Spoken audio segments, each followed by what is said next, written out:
time. Yeah. Yeah. Yellow. Mm-hmm.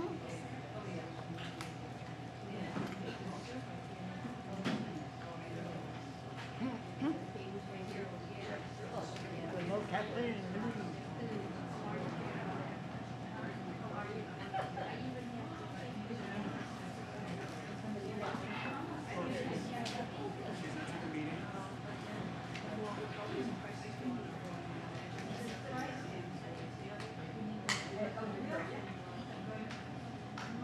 Oh, that's not her. Oh, that's her.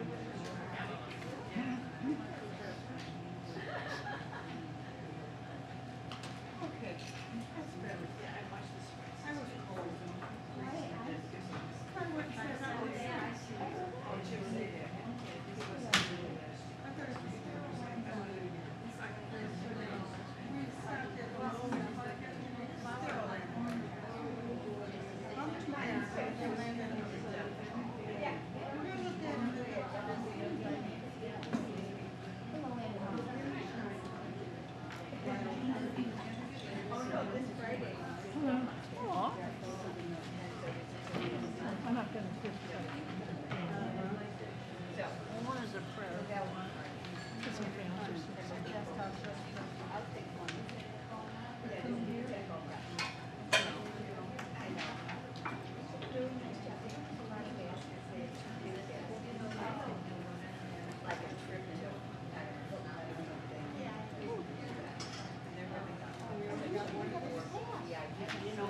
Just had the nicest visit with Karen. Oh, good, I'm glad. Religious or evangelist. I did too. Anthony died, never the two of us. Oh, We had fun, you know, a lot of sure. fun together.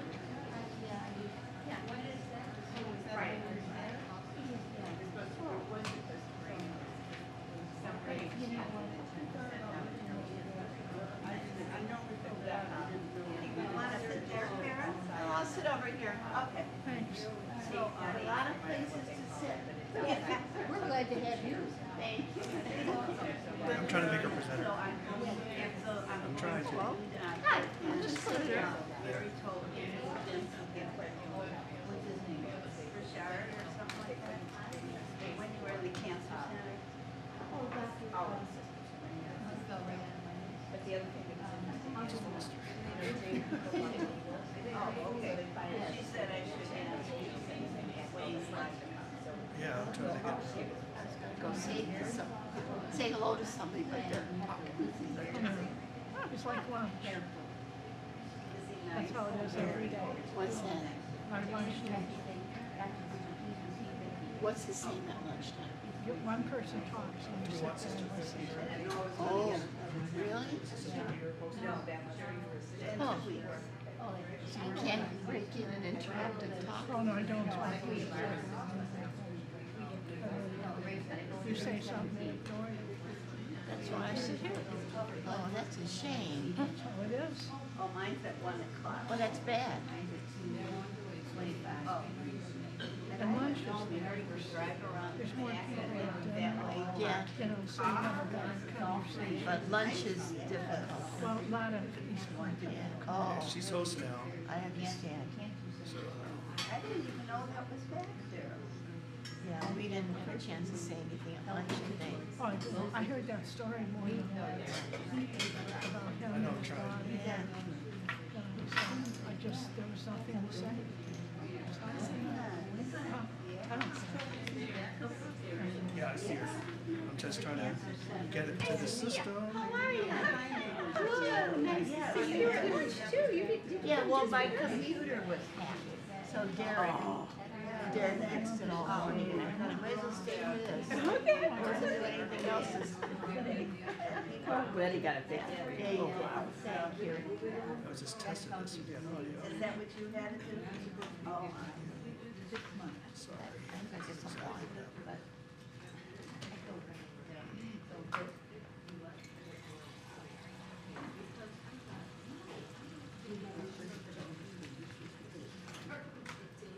I'm not sure if vaccines will be coming. Did you get my message about the book? Can you try talking? Hello, how are you? Good to see, not good, I'd love to see everybody sometime. Yeah, that's the limitation for today, but thank you. That's okay, take your time, take your time. Is there more papers? Yes, I'm showing tracks. At least they can see you, Sister Peter. That's the important part, I guess. Yeah, I'd love to see them. If I'm able to. Good morning, good afternoon, everyone. Welcome. And Sister Peter, we welcome you. After a couple of hurdles, we're so happy that you're with us today. Let's take a moment, remembering that we're always in God's presence.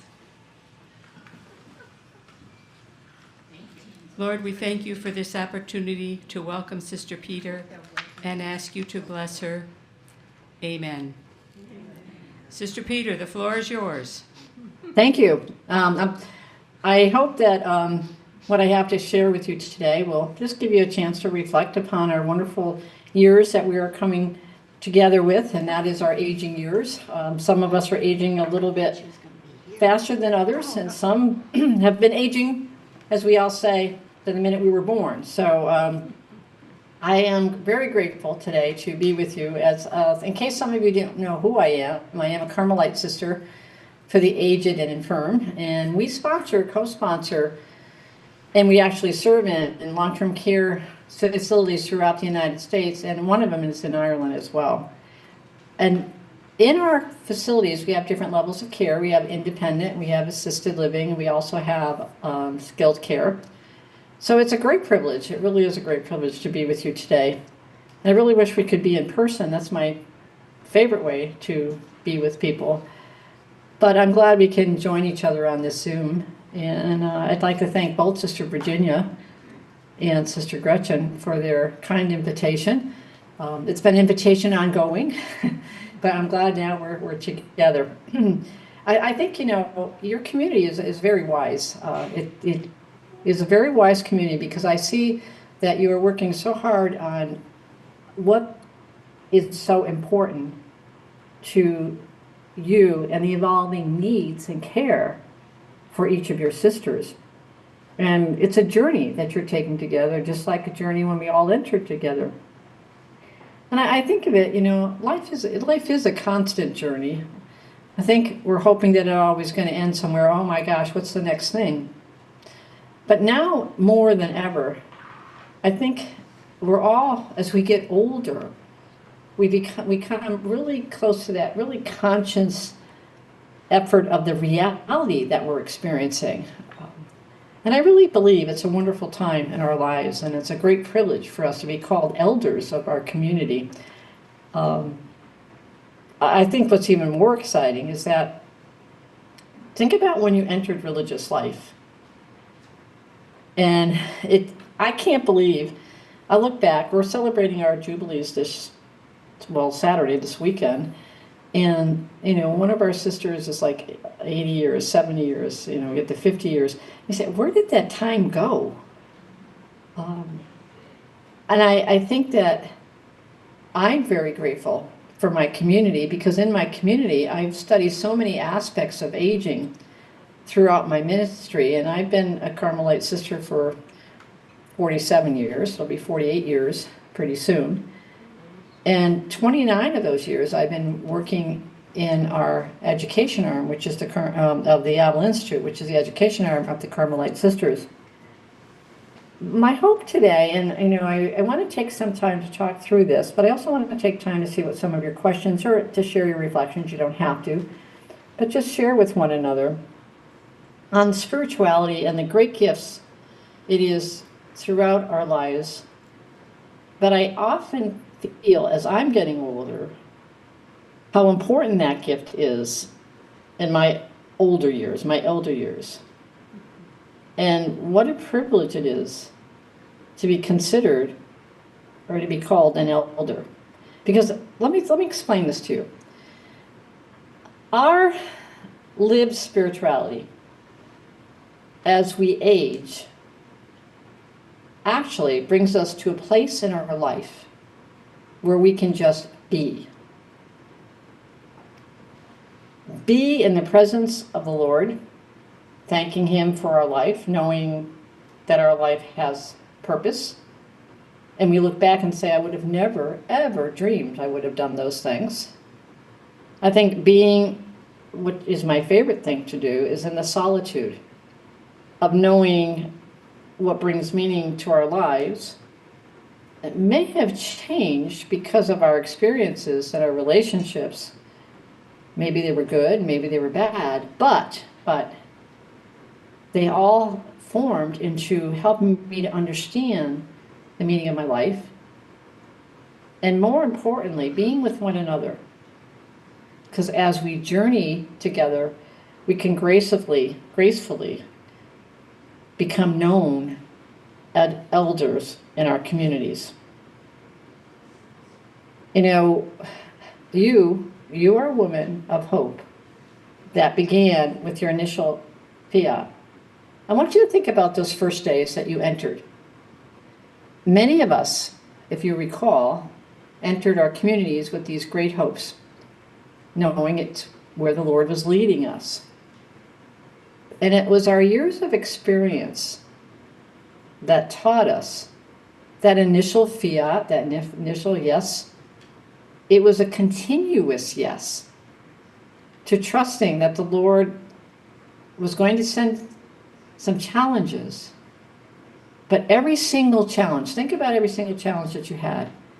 It was an opportunity in some way to either grow or an opportunity to step back and maybe change, or an opportunity to be able to say, you know, I am in the right place.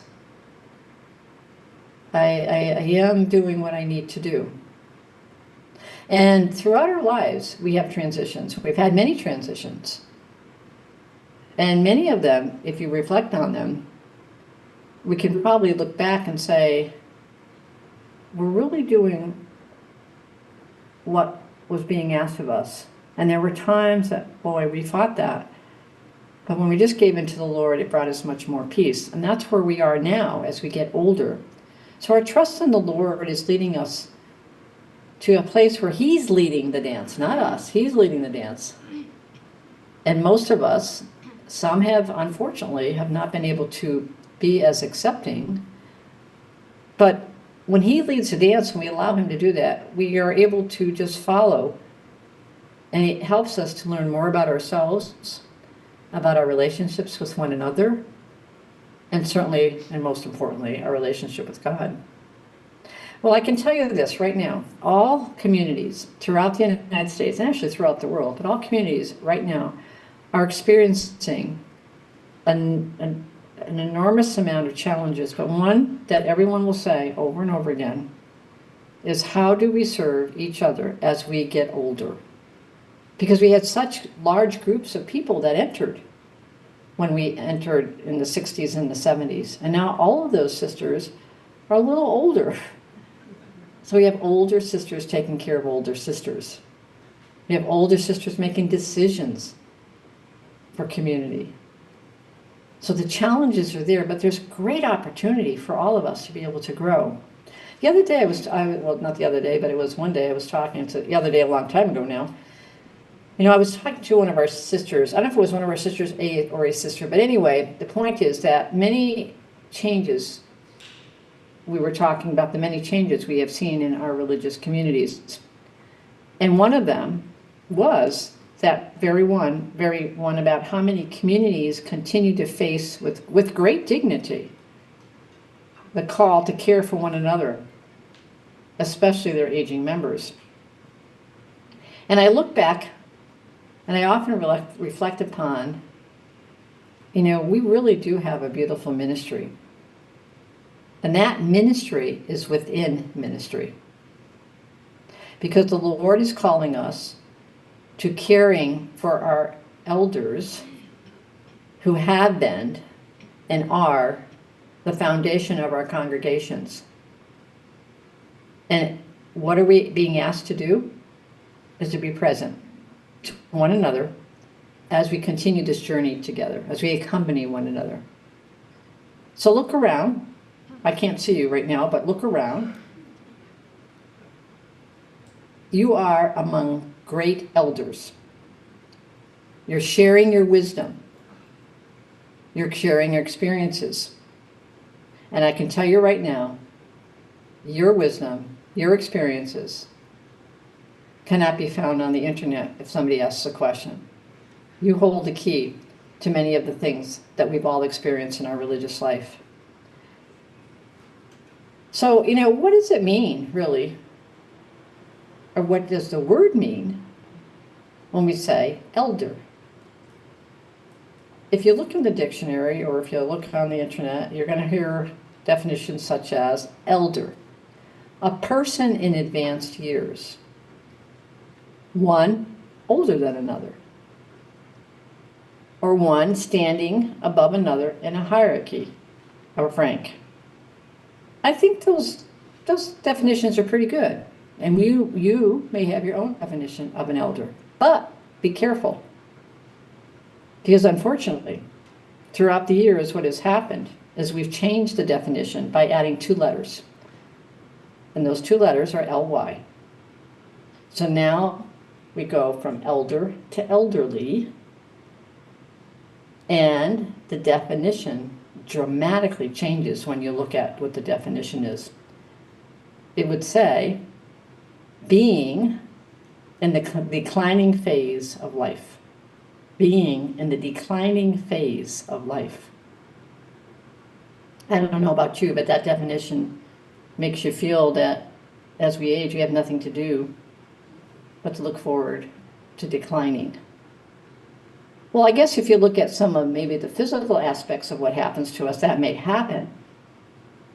And it may bring us to looking at our physical years as a decline.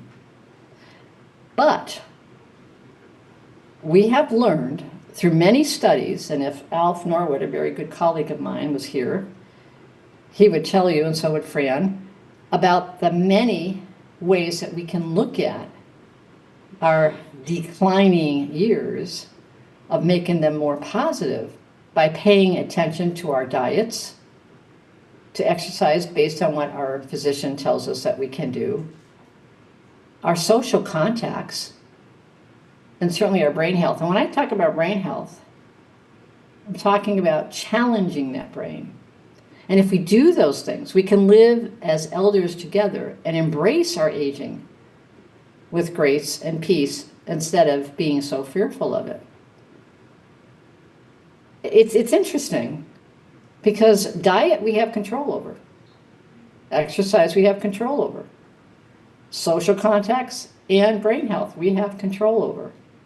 Other things we don't, like maybe cataracts, or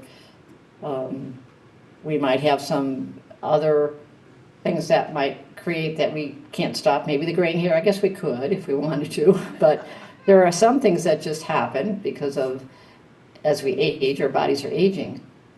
But we can age better if we pay attention to those 4 areas: diet, social exercise, and our brain health. And sometimes people think brain health is sitting there in front of the TV clicking. That's their exercise, their thumb. Some people think that, by my just reading a little bit a day is helpful, but you have to challenge your brain. Maybe if you haven't ever spoken German, you start taking German. And the reason I say that is because if you put your hands together like this, I can't see if you're doing it, but if you do, this is about the size of your brain. Now, I know some of you are disappointed. You want it to be bigger. But that is the size of your brain. In that brain, we have all kinds of cells.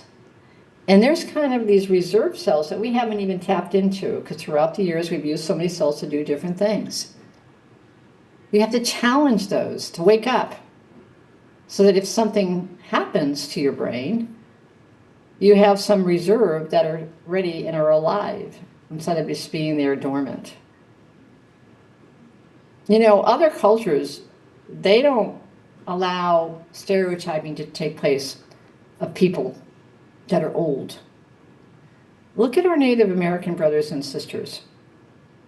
They have a very, very high respect for their elders. As a matter of fact, They viewed a person living to an old age as someone who is to be valued for their wisdom and experience. Take a look around. How many valued people we have in that room because of the wisdom and experience that you have. As a matter of fact, that older generation has a responsibility to pass on their wisdom and their experience to the younger generation. You know, I see us as religious women in consecrated life. You know, maybe there's less of us, but I think God's calling us to help these younger generations to learn from us, to learn all the things that we have done in the many years that our communities have been in existence. Japan and China, look at Japan and China. Their elders are honored. And the philosophy of Confucius, and I quote, he says, "At 15, my heart was set on learning. At 30, I stood firm. At 40, I had no more doubts. At 50, I knew the will of heaven. At 60, my ear was obedient. At 70, I could follow my heart's desire without overstepping the boundaries of what was right." I love that. I love that because each decade you learn something, you had some experience. But as we get older, we don't have to think. We just act and we know automatically what's the right thing to do. And we can just be and act innately for what is right. I mean, look at even in our own Psalms. I love that Psalm. 70 is some of our years. Or 80 if we are strong. And we look at each other now, we say, oh my gosh, we're really strong. And most of them are fruitless toil, for they pass quickly and we drift away. You know, when you think back, how quickly that time has gone. And, you know, I love sociologists because they're always doing some kind of work, and they're actually distinguishing now. A young old is a person 65 to 74. This was about 10 years ago. God only knows what they're saying now. So a young old is 65 to 74. An old is 75 to 84. Old is old are 85 and older. I'm not sure where you fall, but I don't want to consider myself old. I'm an elder. You're an elder. And some of you are younger than elders. But I think we can only turn to our own scriptures, and our scriptures are wonderful, you know, when you think about it. They talk about, our scriptures tell us that being an elder, what a privilege it is. I can name a few, or maybe you can name even more. To whom do Mary and Joseph bring Jesus to be recognized as the firstborn in accordance with the law? The aged Simeon. And we find in Luke, Simeon takes the child in his arms and says, "Lord, now let your servant depart in peace." We're getting older, getting older. We're understanding this relationship. We're understanding the experiences we have. And now, Lord, please, I can depart in peace because I understand I've known Jesus throughout my life. And Anna, she was 84. When she sees Jesus, she begins to praise God and spoke of the child to all who were looking for the redemption of Jerusalem. Another character, another person, Nicodemus. Jesus actually reveals to him the Son of God. So we need old people. We need our elders. We need our people who are filled with wisdom. Because Jesus, he never saw people as aged. Jesus, the Son of God, saw people, saw a person, saw people, not age.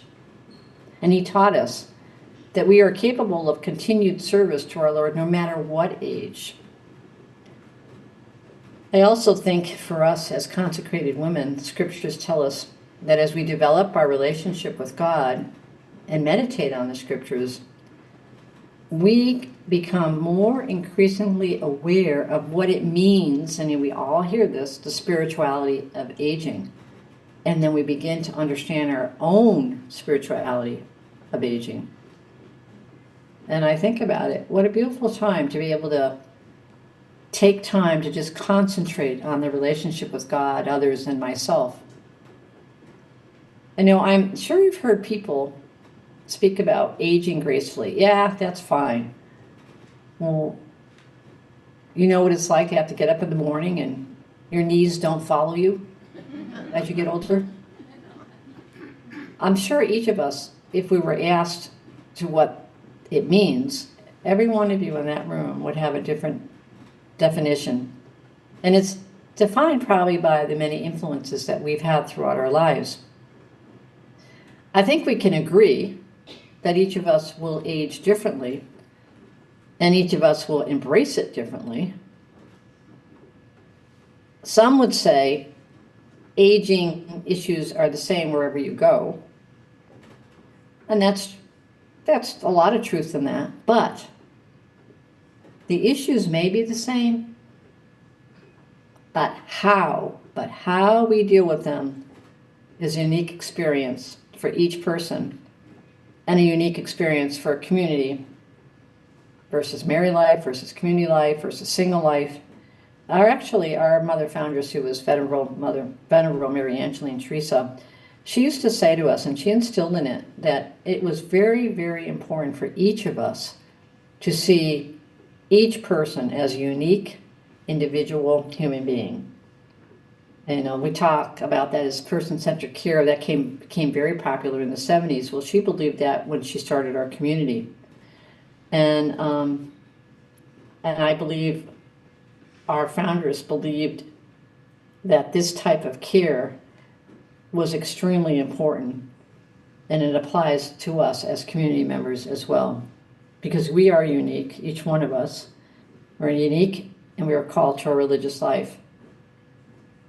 So the path to embracing our aging with hope depends on recognizing that my aging is not the same as everyone around me. And then I must take time to understand what my aging years mean to me. Take a look at people that have aged with you. And some of them are like thinking it's so difficult because they're complaining, the potatoes aren't that great anymore. Oh my gosh, why do we get potatoes every day? And they're not mashed. I have tight lumps in the potatoes. And then the next day you get nice mashed potatoes, and they don't like the carrots the way they were made. And it seems like they've been so negative. And you say, well, isn't there any positive things that we can be talking about? I remember as a young sister, I thought, here I am, I'm coming and I'm entering community, and I'm here, I'm saving all of you. Aren't you happy I'm here? And I thought, well, maybe I'm here to help those miserable people become happy. And I really thought that was going to be part of my quest as I continued in my religious life, because I was a little bit idealistic. I know you're all thinking that. Well, anyway, as time went on, I realized that some people, and this experience taught me that some people are just miserable. And they think they're happy, but they're miserable. So I had thought about something at one time. I thought, maybe what we should do is have a break room for the people that are miserable, that think they're happy, that they can go to, and they can make each other happy, and the rest of us could be in the other break room. And then I thought it through a little further, and I said, no, that's not going to work, because the miserable people that think they're happy are going to come to the happy one, so it's still going to be all together anyway.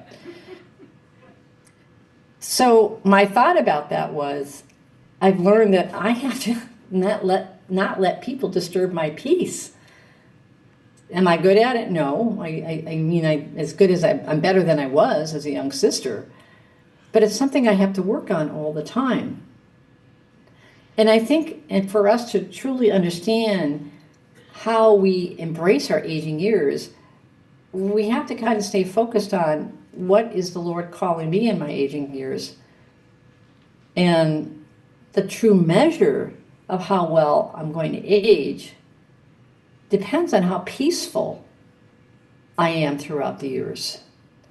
I was reading a story about spider monkeys, and they had said that spider monkeys love peanuts. And they actually did the study on, how much they actually love the peanuts. I'm not sure what their study was about. Anyways, they had this spider monkey in this room, and they had a bottle, and the bottle had a thin neck, and they had peanuts in the bottle. So the spider monkey saw the peanuts right away, knew what they were, and he stuck his hand into the bottle, and he grabbed onto those peanuts, and he was holding on to them and holding on to them, and then he couldn't get the bottle off because it had a thin neck, and he was shaking it and shaking it and shaking it. Now the answer to his being able to get his hand out was to let go of the peanuts, and then he can move his hand. I think what happens to all of us, including myself, we hold on to some peanuts that we just don't let go. And it prevents us from looking around and accepting what's happening. And if we can accept and let them go a little bit more and more, our acceptance leads us to hope, and hope with one another. I often think about a study that was taking place a long time ago, and a good friend told me about it. And it had to do with people who have had organ transplants. And basically what they were saying is that people who have had an organ transplant have emotions they can't express. They're not sure where they've come from. And in that study, and I didn't read it myself, the gist of what they were saying was, we hold on to all our emotions in every cell of our body. So we can make some really good choices. We can let go of some of those that are full of anger and jealousy and frustrations and just holding on to them, and free our body of them, or we can hold on to them. What do we do? Because it's going to depend on how we let some of this go, is how well we will age well together.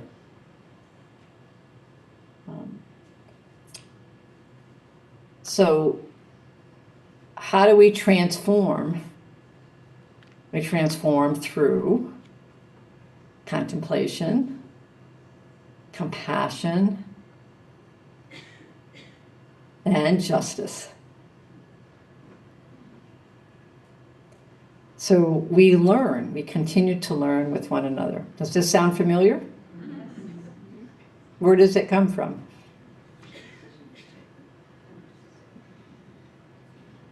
We learn together. It comes from us knowing that we have to be with one another. Even in our aging years, we can learn from one another. We can learn the importance of going apart and kind of rethinking and understanding with compassion with one another. Because our source of consecrated life, it really helps us to set us free from the fears of aging.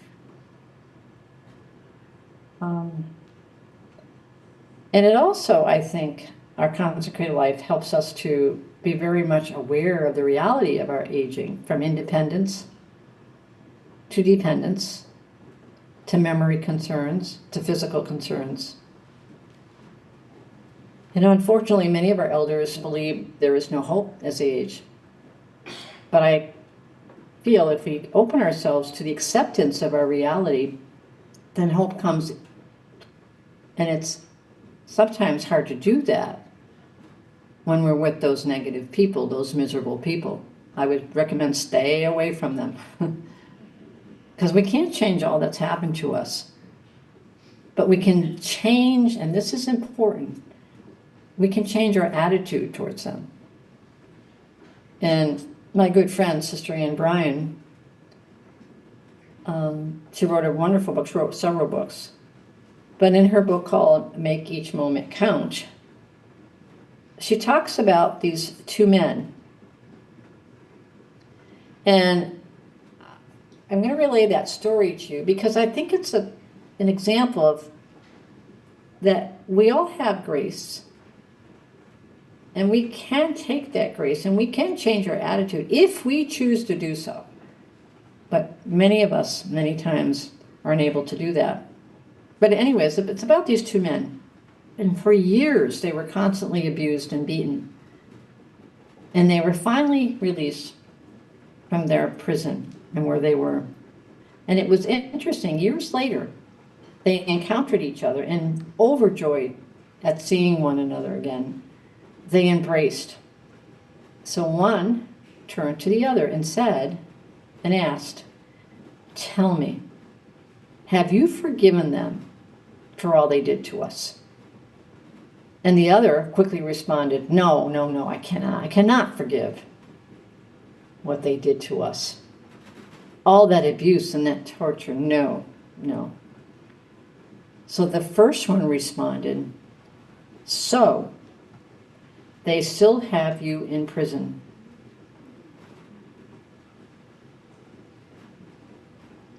So what do we embrace when we age? What are the realities? Are we sharing hope with one another? Are we able to see the blessings and be thankful? Or do we spend each day revisiting the hurts of yesterday? It's really up to us how we will arrive at that peace.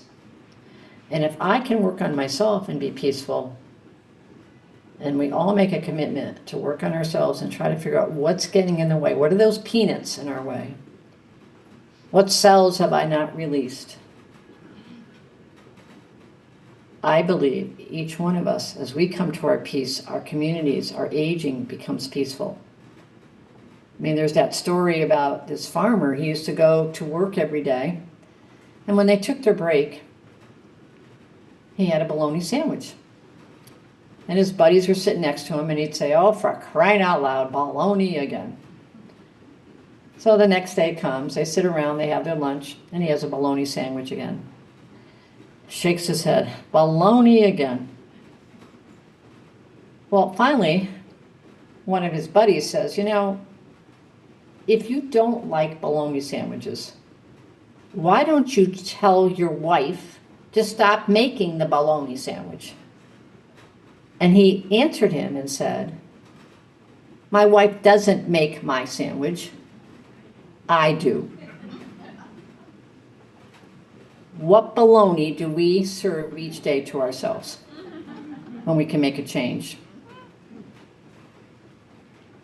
Some people just resist change. And you may know some of them. Maybe you've never met anyone.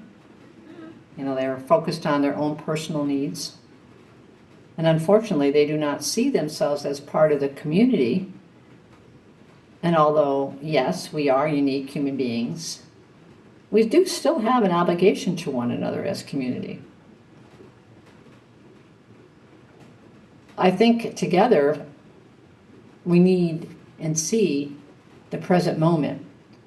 And again, I go back to my good friend, Sister Ann. I miss her terribly. She died. She was died suddenly. And there was this beggar. He'd been sitting by the side of the road for over 30 years. As the story goes, one day a stranger walked by. "Spare some change," mumbled the beggar, mechanically holding out his old baseball cap. The stranger said, "I have nothing to give you." Then he said, "What are you sitting on?" He said, "Nothing, just an old box I have been sitting on it for as long as I can remember." So the stranger said, "Have you ever looked inside?" He said, "No. What's the point? There's nothing in there." "Take a look inside." The beggar managed to pry open the lid, and with astonishment, disbelief, and elation, he saw that the box was filled with gold. So sometimes the obvious is right before us. Some of those treasures are found in the present moment. So I think oftentimes we just need to stop and smell the roses and feel a part of each other's lives again. And to know we're on this journey, just like we were on the journey when we entered, and we were so excited about all the things that were going to be before us. We have a lot of excitement about us as we get older. And I know we've all experienced many transitions in our lives. It was, some were good, some were bad. Some of those places and people you were with and the events you had experienced. But as our communities age together, a very common translation has taken place. And that is, we all have to face going from independence to dependence. And in each of us, it's different. It could be that I can't drive anymore, which is a major one for many people. Or it could be just, now I have to use the cane, but my independence is chipped away a little bit, but not as much as the person now having to use a wheelchair wherever they go. So as our communities age together, this brings me to a very important point about independence to dependence, and that is we need to know each other's story. I think we have to look at, what does that mean, ministry within ministry? To nurture those, we have honor, and those that we are now honoring because they are people that were a very important part of our life. And how we can deepen our relationships with one another, with certainly God and ourselves, so that we can bring the greatest gifts of being an elder with one another. Because that's where it's going to lead us to understanding our own spirituality, that of our communities and our own. And I venture to say that, relationship is very important. Because a relationship, if you truly are in a relationship, you not only see the physical, but you see the emotional, you see the spiritual, the family, the congregation. And it helps us to get to know one another and letting each other tell their story. And let's let go of the things we might have known about each other 30, 40, 50 years ago. You know what she said to me 50 years ago? I'm not going to sit next to her when it comes time for us to have to be in the dining room. Where's that coming from? She probably doesn't remember what she said to you 50 years ago, but what are we carrying? So helping each other share our stories, share our priorities, share our dreams, share our hopes. So what's important to me in my life now? It helps us, it really does help us to understand the person and understand their preference and what is meaningful by just listening, by observing and interpreting their behavior. So we all have these transitions that we're going through. Some were probably, think back in the transitions of your life. Some were probably very peaceful and seamless, and some were probably very chaotic. But I remember this, remember what I said, wisdom comes with age. So if we reflect on some of those and those transitions, there's your answer. What made some of them seamless and what made them chaotic? Did you learn from the chaotic episodes? And did you learn from the seamless? What coping mechanisms did you use? I think honest discussion about these issues helps each community proactively plan for transitions, especially as we age. There's another study, and I don't read all these studies, I only hear about them and I think about them and say, gee, that makes so much sense. But the MacArthur study, it talked about, how well we can age. And it's been my own experience that people who accept normal physical changes and build in a strategic coping plan, they're the ones that age gracefully. Those who maintain satisfying relationships and remain social, they age gracefully. And those, unfortunately, sometimes who have to cope with cognitive losses that are seen in others, and lots of times in ourselves, also age gracefully. But what's most important is that we continue to learn and to serve with compassion and experience successful transitions. Because when we do, that's when we can truly embrace our aging peacefully. So think about it. How can our communities age gracefully? Who's the person or who's the sister? Maybe it's me holding on to those peanuts. What a wonderful opportunity we have together to be sisters as we live one another again, to care for one another, especially caring for each other in our elder years. It's a great privilege. I think what God's calling us all to do in all religious life, He's called us to minister and empower others, especially now as we are older. And every time we are in the presence of an elder, we experience the love of God, because He gives us an opportunity to see in ourselves the compassion He has asked us to bestow on His people. The sister who asks the same question over and over again. Maybe the sister who refuses care. Maybe the sister who continually complains about everything. You may not have any of those in your community. The sister who yells out throughout the day. The more we know about our sisters and their story, I believe, the more we can experience God's handiwork in it. Because then we can accept our place on that broad scheme of caring. I think we learn what's important, and that is, in order for us to truly be person-centered and understanding the other individual, it takes courage that we all had when we entered. We had no idea where we were going to end up or what we were going to be doing. But we were willing to make that sacrifice. And we knew that times when we were in our community, when we first entered, we had to accept some things that we thought, oh, geez, who's that person? How come God called them? But we learned throughout the years how to experience our relationships with one another.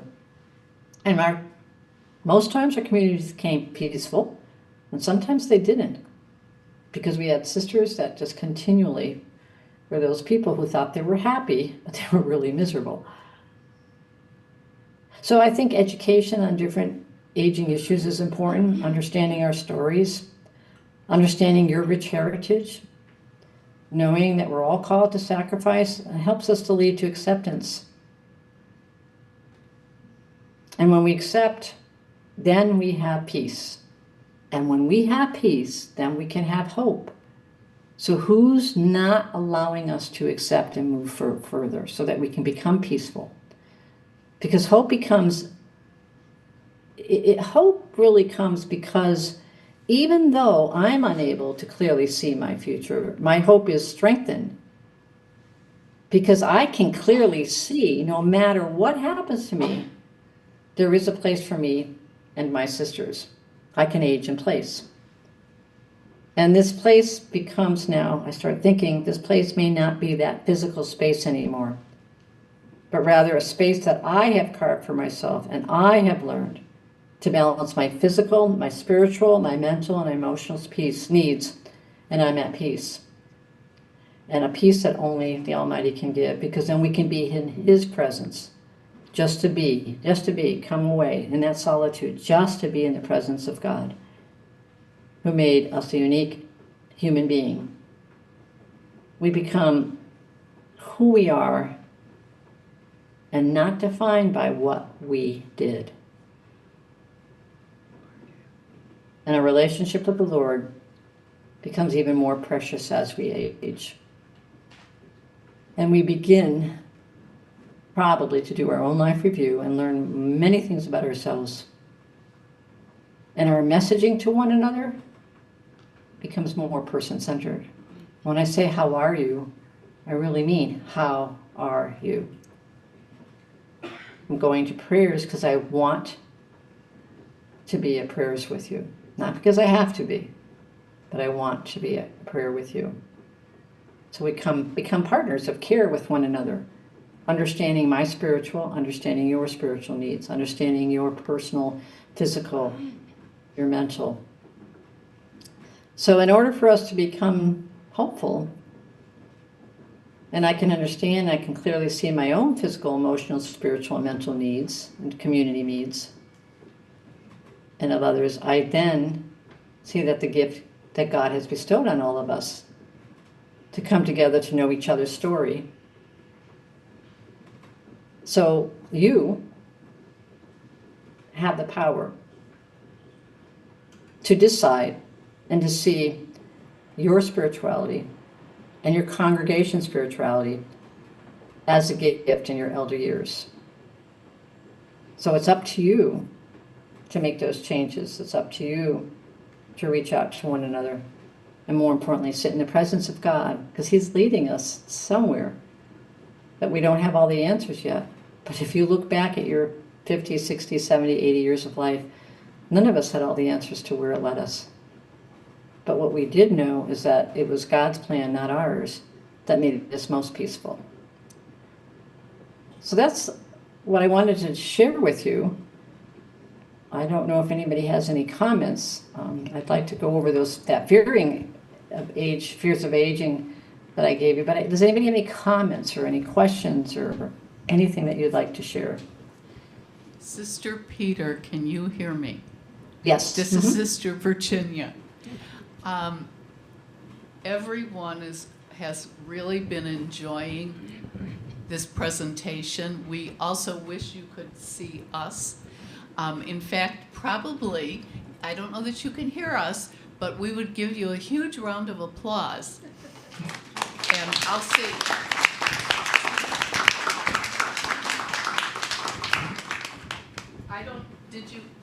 Could you hear that? Yes, I heard you. I heard you. Good. Thank you. And I think you said you're trying to give a round of applause. That's what I heard. Yes. Thank you. And we did. And yes, there will be some questions. I see someone with a hand up right now. Okay. So, Sister Marie Ellen. It's more of a comment. When I retired and came home at 76, I was given by the community a 30-day retreat at Baraka in New Hampshire, run by the Mercies. And I learned quickly a couple of things. I am elder, wiser, and more valuable. And the response to be still and know that I am God, and just to live is a blessing, just to be is holy, is when somebody says be present to one another and just be. Sometimes it means, and this was the mantra of the month, don't just do something, sit there. Mm-hmm. Mm-hmm. Be still and know that I am God is one of my favorite sayings. Yes. Sister Gretchen is circulating with a microphone. Comments? What did you particularly enjoy hearing? Something that you're going to take away with you? So if you don't have a question, it might be a comment.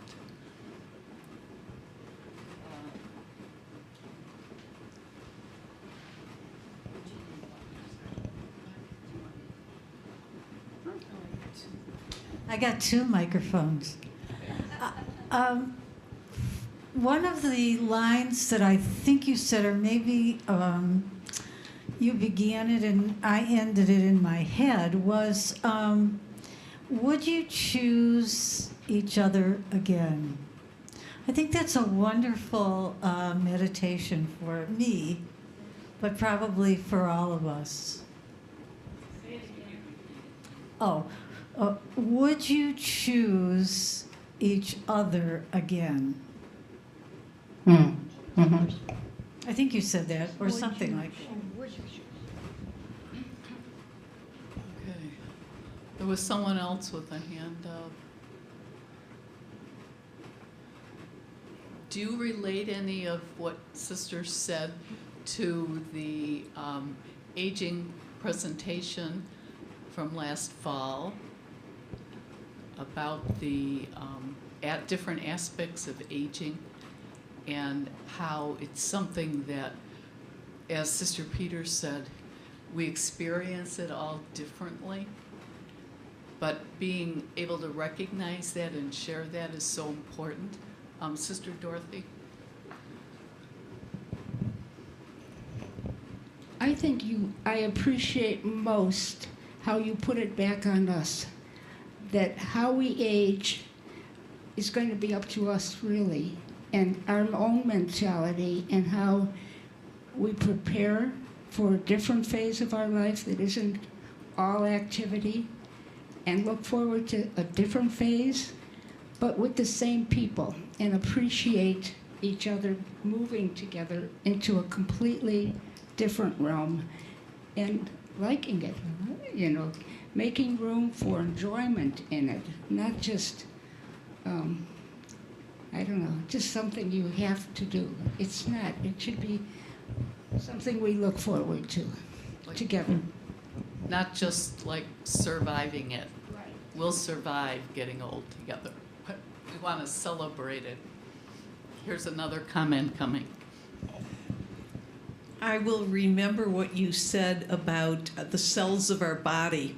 Now, I've forgotten part of it, but I think you said that all the cells in our body carry either our experiences or our emotions. Could you clarify that, and then I'll go on?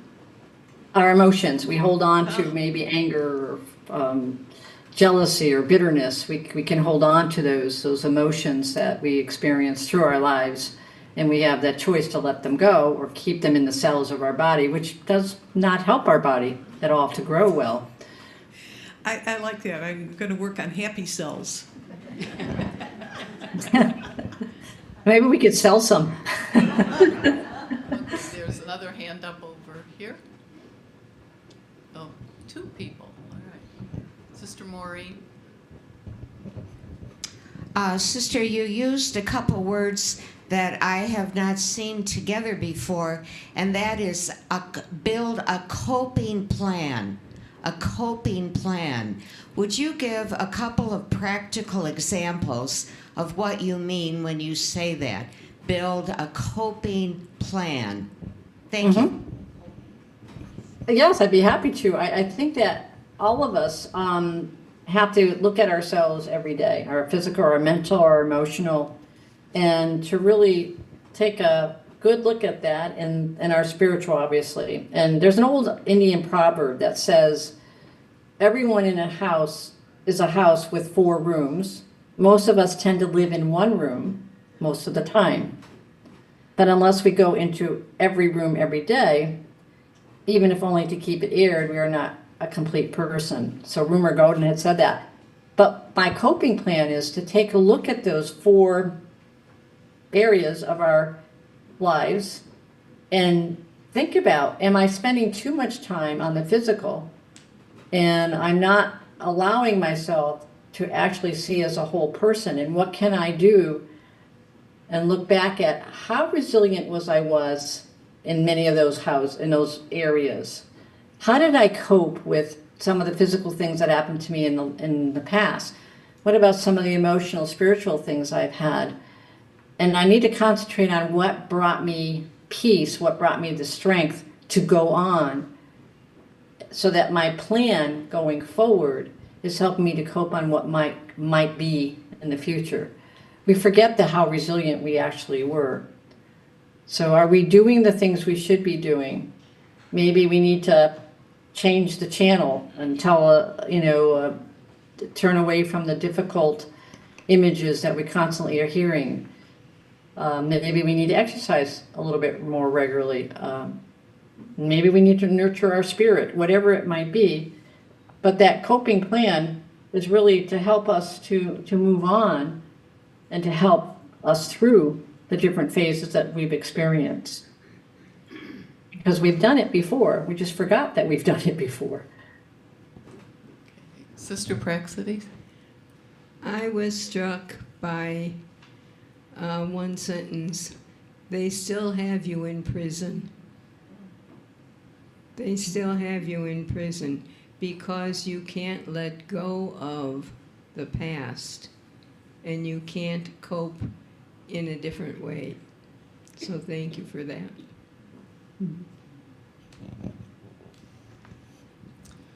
Does anyone else have a comment, something you particularly resonated with, or a question about the future? Sister Joan?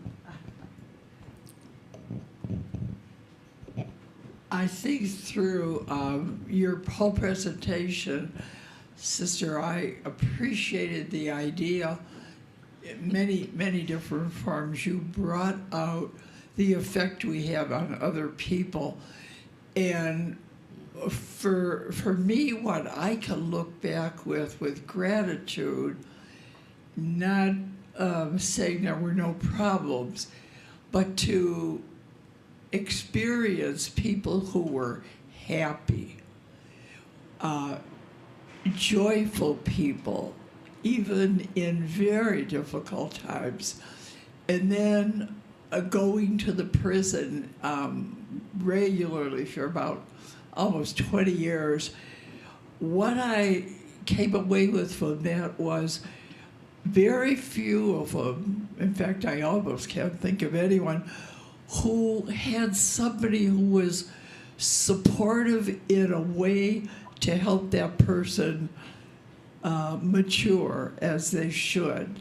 There wasn't happiness, there wasn't acceptance, there was a lot of criticism. So I think we can all look back and think of someone in our life that has helped us be who we are. Mm-hmm. We need those people of support for sure. And we need those people that,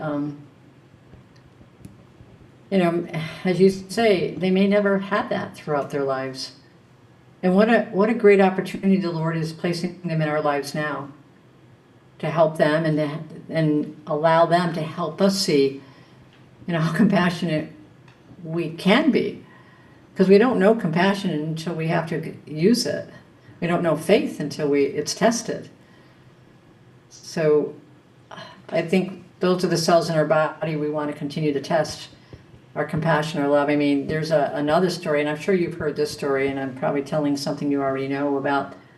An Indian grandfather was sitting, and his grandson was sitting there, and he was listening to his father, and he said, in our soul, in our hearts, there are two wolves inside of us. There's a wolf of jealousy, of bitterness, of anger, and then we have compassion and love and respect. And they're fighting, and they're fighting, and they're fighting. And the grandson's eyes get big. He says, Grandpa, which one's going to win? And he said, whichever one you feed. Whichever one you feed. And I think we want to feed the compassion, the love. And we get such a wonderful opportunity as we get older to do that for one another. Because maybe, and I know for myself, and I can look back and I can honestly say maybe I wasn't as compassionate as I should have been many years ago. The Lord, I know, has forgiven me through his mercy. But as he said to Peter, and certainly recently, do you love me? And he says, ask him 3 times, because 3 times he denied him. So maybe that's the time he's saying, yes, I did forgive you of that. But I'm giving you an opportunity to be able to still be compassionate, to be loving, to be patient with that person that drove you crazy. So I just often reflect on. I love Peter. My name is Peter because of my father, and my other name is Lillian because of my mother, and my real name was Lillian as well. But I love the character. I love St. Peter because he so much reminds me of myself in so many ways.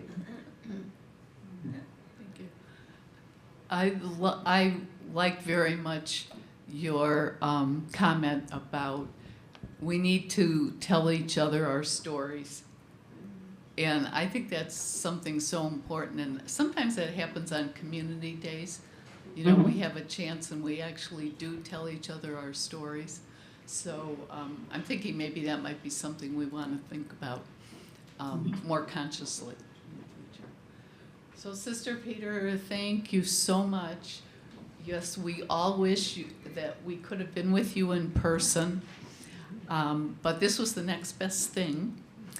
And we will let you know what comes of all of this so that you have a sense of our next steps that hopefully you might be able to share with other congregations as well. Well, thank you for the invitation, and thank you. I appreciate your patience and allowing me to be a part of this time around. And know I'm always an email away or a phone call away. Email, you get me faster.